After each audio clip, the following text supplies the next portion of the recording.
আসসালামু আলাইকুম। নতুন আরেকটি ভিডিও নিয়ে আপনাদের সামনে হাজির হয়ে গেলাম।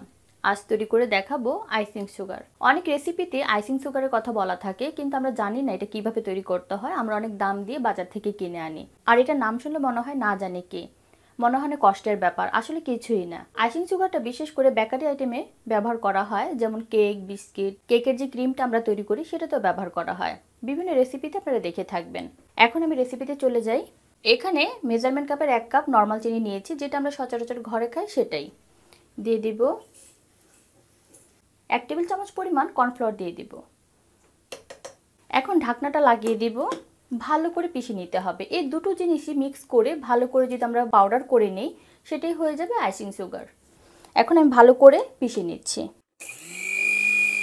প্রথমে 2 থেকে 3 সেকেন্ডের মতো মেশিনটা ঘুরিয়ে তারপরে একটু নাড়া দিয়ে দিব, যাতে করে সুন্দরভাবে সবগুলো উপকরণ একসাথে মিশে যায়।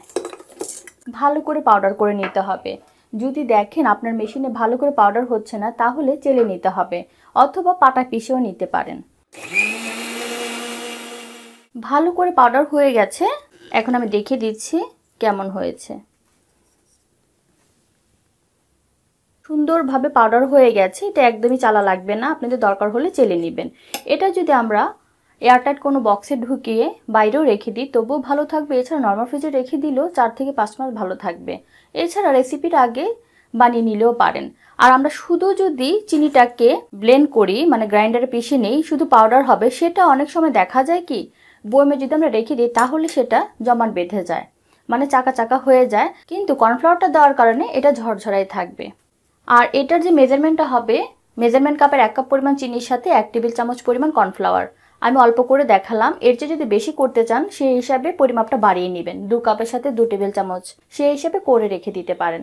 আর এটাকে অনেকে কনফেকশনারি সুগারও বলে থাকে।